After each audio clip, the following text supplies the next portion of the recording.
We've even got a marvelous song that we sing, Holy Ground, ground that is different. Moses was standing on a place that God had made special. His presence was there, and His presence made that place special, and He spoke to Moses from that place. And it was so special that it was required of Moses that he do something differently that he did not normally do out in the desert. He'd take his sandals off. Moses, this is holy ground. Don't you come any closer, number one. And number two, take off your sandals. This is a special situation, and God drew attention to that. When we think about holiness, we think about God. At least I do. I think most everybody does. But if we are to be a holy people, anything we have to do with holiness has to be that which connects us to God, because everything else is of this world. When God chose Israel, and He will say in this context in Deuteronomy chapter 7, if you want to turn to Deuteronomy 7, that He is choosing Israel. However, He didn't choose Israel in the sense that we normally think about a nation being chosen. How was it that God chose Israel? Well, first He chose Abraham. He found Abraham. He chose Abraham, and He said, Abraham, I'm going to make of you a great nation. And God knew exactly what He was doing. There wasn't any happenstance to this. You and I might, if we want to build something, I got plans for a table or a chair. I'm going to go down to the lumber yard, and I'm going to get some wood, and I'm going to shape this table or this wood into a table or a chair. And we might have great plans for how that's going to come out, but we really don't know until it's done how it's going to come out, do we? You might say the same thing about a meal. I'm going to go down, I'm going to get some chicken leg quarters, and I'm going to cook them up. They're going to be so tasty. And maybe they don't turn out the way you planned. But God knew exactly what He was doing. We cannot see into the future, but He saw into the future. And He saw into the future through Abraham, and He chose Abraham, and He made of him a great nation. Who was the first son? Well, the first son was Ishmael. Another entirely different nation came from Ishmael. They weren't this people. This people came from Isaac. Not that one people are more valuable than the other, but one nation was chosen to be a holy nation unto God. And that's what we're talking about. That's what we're looking about here in Deuteronomy chapter 7. Moses, speaking to the people, says, when the Lord your God brings you into the land where you're entering to possess it and clears away the many nations before you, the Hittites, the Girgashites, and the Amorites, and the Canaanites, and the Perizzites, and the Hivites, and the Jebusites, 7 nations greater and stronger than you, and when the Lord your God delivers them before you, and you defeat them, then you shall utterly destroy them. You shall make no covenant with them, and show no favor to them. Man, this just sounds awful, doesn't it? Was God violent? Was He unjust? If you go back to Genesis 15, after God had chosen Abraham, God told Abraham, I'm going to bring your people into a land of promise. But it's going to be 400 years from now. And the reason it's going to take 400 years is because the iniquity of the Amorites is not yet complete. And the Amorites were a people of the land of Canaan, and those people, I believe, stand in for all of these nations whose iniquity had finally become complete. What happened with regard to God and Noah? God came to Noah and said, there's so much wickedness on the earth, I'm going to destroy every living thing except you and your family and the animals you put on this ark. And that's what God did in the flood in Genesis chapters 6 through 9. And so God tells Abram essentially the same thing. The people who are in Canaan are getting increasingly worse, and their iniquity is not yet full, but when it is full, I'm going to send you into that land, and you're going to wipe them out. Now remember, that's Genesis 15. You want to take a note of that, and this is God giving them instructions anew on what to do when they got into the land of Canaan. Wipe them out. Now, we're talking about holiness. What does this have to do with holiness? Keep reading. Verse 3. Deuteronomy 7:3. Furthermore, you shall not intermarry with them. You shall not give your daughters to their sons, nor shall you take their daughters for your sons, for they will turn your sons away from following me to serve other gods. And then the anger of the Lord will be kindled against you, and He will quickly destroy you. But this you shall do to them. You shall tear down their altars. What were their altars for? Were their altars to worship the true and living God? They were not. Smash their sacred pillars. What were their pillars for? Just to hold up buildings? No. Their sacred pillars were to hold up idolatry. Essentially is what they were for. Hew down their asherim. When you see I am on the end of a word in the Old Testament, that's probably because it's plural. They had a lot of asherim, idols that they worshipped in the plural. And burned their graven images with fire. Jeremiah talked about that. He talked about the logic of it. You go into the woods and you find a tree, beautiful tree, you cut it down.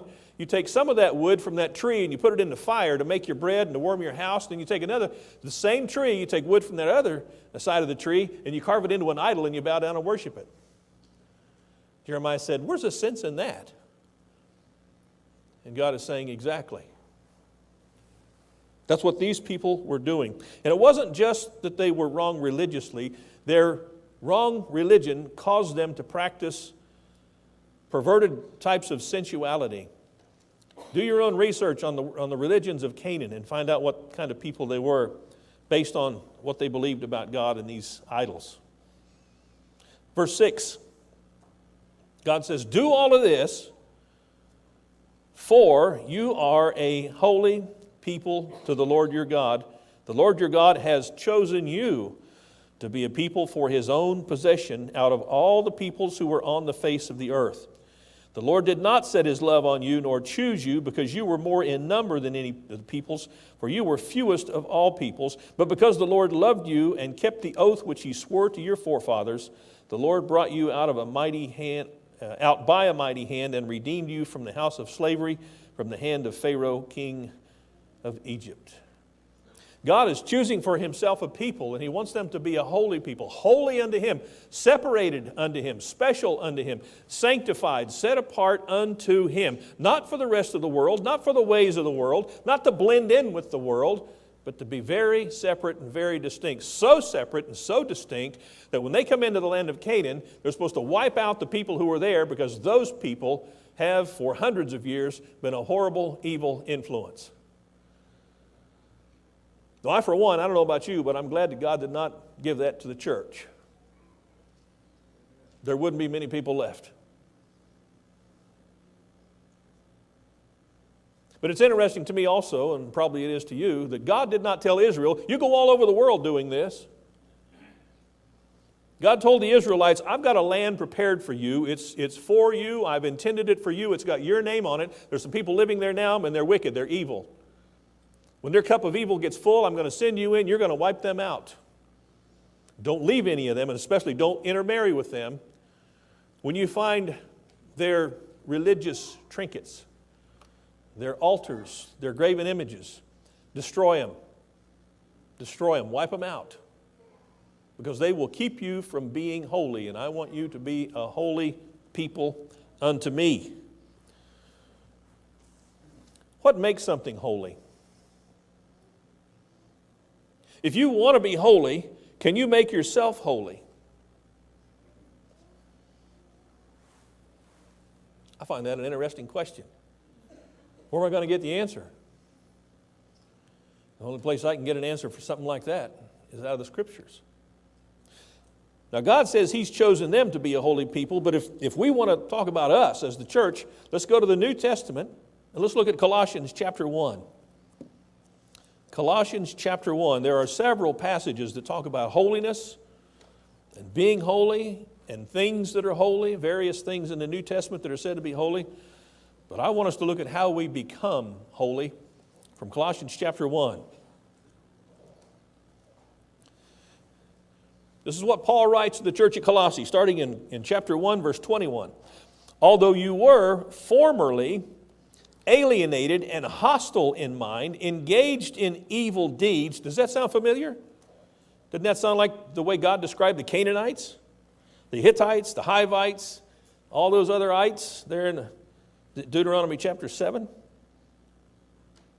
That you were formerly alienated and hostile in mind, engaged in evil deeds, yet now Yet he has now reconciled you in his fleshly body through death in order to present you before him holy and blameless and beyond reproach.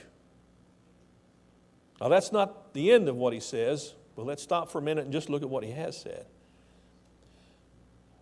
You used to be alienated. What's it mean to be alienated? Well, you're separated, you're apart.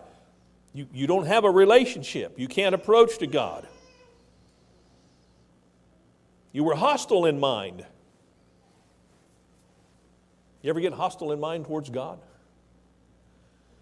Does it ever aggravate you that you're supposed to do the right thing? It does me. Great, I got to do the right thing again. That's frustrating sometimes. When you live in a world it just seems like so many times it would be so much easier to do the wrong, to do something that just crosses over the line a little bit. Just once, just twice, just 3 times. How many fingers am I holding up? Yeah. No. God says, when I called you to holy living. I called you to what was right.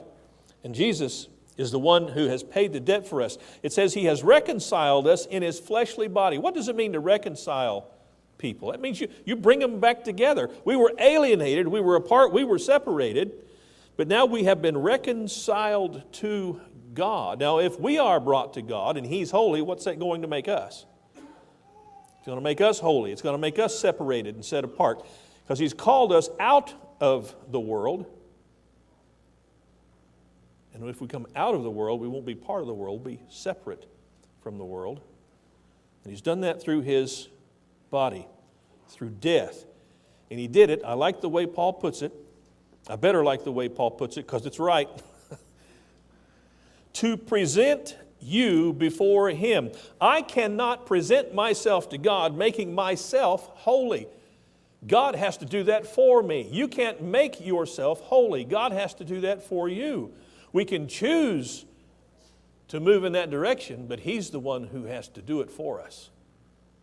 We submit ourselves to him and he makes us holy. He puts his spirit within us. I can't take of God's spirit and bring it within me. I can read the word, I can read the revelation of God's spirit, but I can't put that actual spirit in me unless God does that for me.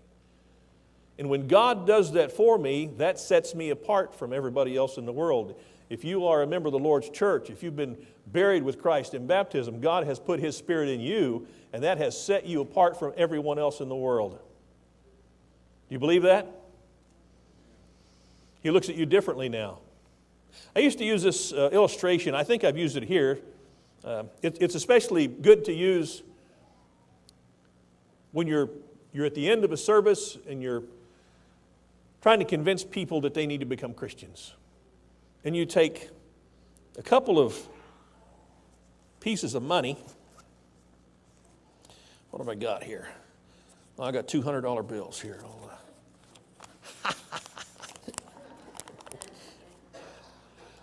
I've got 2 20s. Is there any young person here today that would like to have $20? Anybody, maybe 10 years old or below? Get your hand down, Doc. If you're, whose hand is that? Is that a 10-year-old back there? Who is that? Lissa, come here, young lady. Will you help me out with this? She says, if I can get out of the pew, charging over everybody, breaking out of that pew, coming down here. I've got 2 $20, and they're real $20 bills. They're actual money.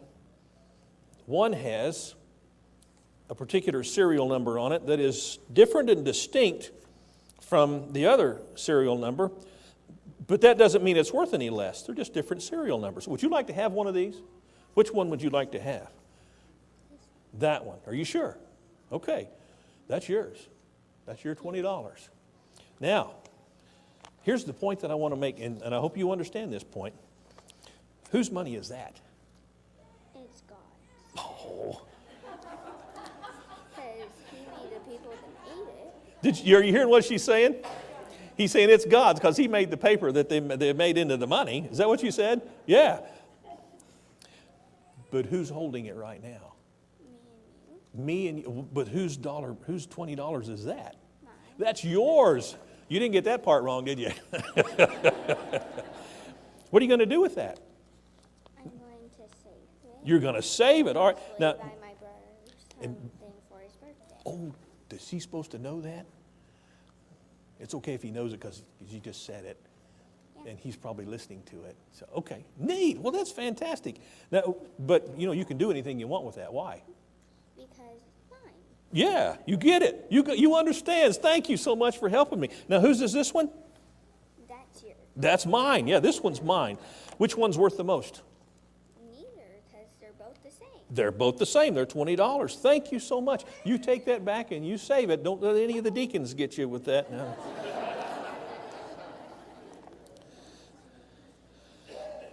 What's she going to do with her $20? She's going to keep it. She's going to save it. She's going to do whatever she wants with it because it belongs to her. She's going to leave here today with that $20. What am I going to do with mine? I'm going to, no, Bobby, I'm keeping this one. I'm leaving today with this $20. Now, here's the point I want to make. When God makes us holy, when He separates us from the rest of the world through His Son Jesus Christ, that doesn't necessarily mean that we're better than anybody else, does it? Are we worth any more than anybody else because we're Christians? But we're different now because we belong to God, and that's what this is all about. If you belong to God, you are holy. Jesus died to save you from your sins, and when you submitted yourself to His plan and He put His Spirit in you, now you belong to Him. You're not worth any more than anybody else, but you are His, and that makes you holy in this world. That makes you separate from everything else in this world. That makes you distinct, different. Now, there's a way to live that's holy living, and Paul will talk about that. Following with me where we left off. We left off verse 22, where he makes us holy, blameless, and beyond reproach. You know what a reproach is? A reproach is when somebody says something about you that's bad about you. It's defamatory about you. Boy, explaining reproach, and I use a word like defamatory. That sounds like some place you go to the bathroom and get burned up, doesn't it? What happened to him? Oh, he went to the defamatory. Well, but when people say bad things about you, that's a reproach. And what God is saying, that when Jesus separates you, in His eyes, nobody can even say anything bad about you. Because we're His. Verse 23, if indeed you continue in the faith firmly established and steadfast, and not moved away from the hope of the gospel that you've heard, which was proclaimed in all creation under heaven, and of which I, Paul, was made a minister. So God makes us holy through His Son, Jesus Christ. But if you go to the 3rd chapter of Colossians, this is what Paul writes in what we see as the start of chapter 3. Therefore, if you've been raised up with Christ, what's he mean raised up with Christ? Well, raised up with Christ at baptism. That's what he says in Romans chapter 6. You're buried with Christ in baptism, and you're raised up with Him to walk in what kind of life? Newness of life. And here he's talking about that newness of life. If you've been raised up with Christ, keep seeking the things above. Where are the holy things? They are above. Holy things don't come from this earth. Holy things come from above. And Paul writes, as the apostle of Jesus, keep seeking the things above where Christ is, seated at the right hand of God. Set your mind on the things above and not on the things that are on earth. For you've died and your life is hidden with Christ in God. When Christ, who's our life, is revealed, then you also will be revealed with Him in glory. Therefore consider the members of your earthly body to be dead to immorality, impurity, passion, evil desire, and greed, which amounts to idolatry. Because of all these things, the wrath of God will come upon the sons of disobedience. Do you see any parallels here? God says, I'm choosing Abraham, and I'm going to raise of him a great nation, and I'm going to give them a law that they will do, and that law will make them separate and distinct from all other nations.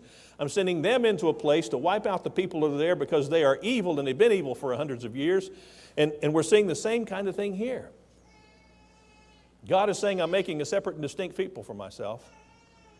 They're going to behave differently. They're going to be different.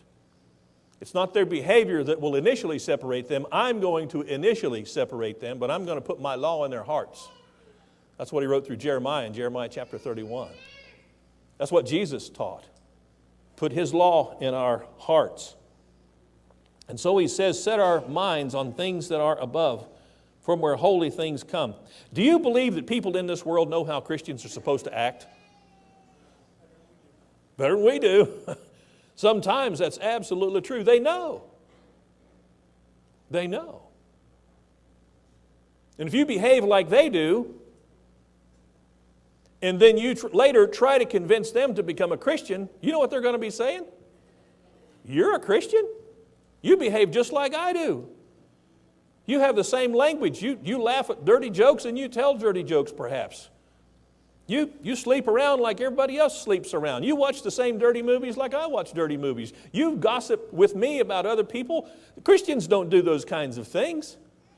So many things the people in this world do that they know are of this world. And we are called to be a holy people, a separate people, set apart from this world. If you want to be a Boy Scout, well, first, I used to be able to say if you want to be a Boy Scout, first requirement is you got to be a boy. They're changing that. It's like, duh. But in the Boy Scouts, they've got some things that are peculiar to the Boy Scouts. And peculiar, I don't mean weird or odd. I mean peculiar in the sense of the original sense of the word, that they're special to Boy Scouts. They've got a special handshake. You got a scout handshake. You got a scout salute. In the military, you salute with your whole hand. You put it flat and you do this. Put that middle finger up to the corner of your eye, just in front of your temple, and you salute. You have the forward edge turned down just a little bit. You keep your elbow straight and all that. Well, a scout salute is just like that, except you pull your little finger down, and you've got 3 fingers out, and your thumb holds it down, and you do this. That's the scout salute. How many of you knew that? Boy, we don't do enough scouting, I guess. But that's the scout salute. Now, it's not just a random thing. It's not just an arbitrary decision to have that as a scout salute. You've had 3 fingers because the first finger stands for honoring God and country. That's the first thing about the scout salute. You got 3 fingers. Honoring God and country is the first finger. Helping others, being helpful, being useful is the second point of the scout salute. And the third part is keeping the scout law. The scouts have a law of their own. It's not a law to bring us to salvation, but it's a law that says this is how scouts are supposed to live. And when you see a young man helping a little old lady across the street, isn't that the quintessential thing that scouts are known to be doing? I don't know that I've ever had an opportunity to help a little old lady across the street. I probably needed some help getting across the street a couple of times, but people know how scouts are supposed to act. People know how Christians are supposed to act. Our way of thinking, our way of living is different, and it's distinct because God has made it distinct. Now, we don't make ourselves holy. God makes us holy, but once He makes us holy, we give ourselves up to a holy way of living, a holy way of thinking. And if you look at James chapter 4, one of the things James was doing in just giving both barrels to the church, he was telling them, you have ceased to be holy in the sense that you're living just like the world. This is what he says in James chapter 4. What's the source of quarrels and conflicts among you? Is it not the source of your pleasures that wage war in your members? You lust and do not have, so you commit murder. You're envious and cannot obtain, so you fight and quarrel, and you do not have because you do not ask. You ask and do not receive because you ask with wrong motives, so that you spend it on your pleasures. You adulteresses, do you not know that friendship with the world, there it is, friendship with the world is hostility toward God? We're back to it again, aren't we? We are either of God, of His heavenly realm, or we are of this world. And if we are of God, we are holy. And if we are holy, we need to live in a holy fashion. This was a letter written to the church. This was a letter written to saints. And Paul is saying, you're adulteresses and adulterers and murderers and haters, and you're being friends with the world and hostile towards God. Therefore, whoever wishes to be a friend of the world makes himself an enemy of God. Look at the way you live. I've got to look at the way I live. I've got to look at the way I talk, the things that come out of my mouth, the things that I allow my mind to rest on and to think on and to dwell on. I've got to be conscious of all these things. if I'm serious about holiness. Holiness isn't walking around with a drab, sour look on your face all the time. Holiness is godly behavior. And if you think about it, you probably won't have to think about it much. Godly behavior is fun. Now, it's not fun for the sake of fun, but when you live after a godly fashion, the end result of that is going to be peace. It's going to be joy. It's going to be all the fruit of the Holy Spirit, and every fruit of the Holy Spirit is good, and it tends to do us good. That's what holy living does, because we're living after the holiness of the Spirit of God that He's put in us, and it makes all the difference in the world. All the difference in the world. James doesn't only warn us about that, but John does as well. Look what he says in 1 John chapter 2, verse 15. Do not love the world, nor the things in the world. If anyone loves the world, the love of the Father is not in him. For all that's in the world, the lust of the flesh, the lust of the eyes, and the boastful pride of life, is not from the Father, but is from the world. The world's passing away and also its lust, but the one who does the will of God is going to live forever. You want to live forever? I do. I do, and I want to live in a place that God's prepared that's so much better than what's here. He originally prepared this place to be fantastic. It was literally the Garden of Eden. You remember that place? But then sin came in and messed it all up. Messed it up so bad that God eventually had to flood the whole world, like we talked about a little while ago. Wipe everything out and start over with 8 people. And from those 8 people, the same thing happened. Things got wicked again. God came to bring us out of this world. He doesn't want us to be of this world. Do you remember what Jesus said before Pilate? My kingdom is not of this world. If it were of this world, my soldiers would fight. But it's not of this world any longer. If you want to be one who inherits eternal life, if you want to be one of the holy ones of God, only He can make you that way. If you'd like to submit yourself to faith and baptism this morning, we'd like to help you with that. If you need the prayers of this congregation to live a more holy life, we want to help you with that. Whatever we can do to help you towards more holiness, just let us know while we stand and sing, and we'll be glad to help.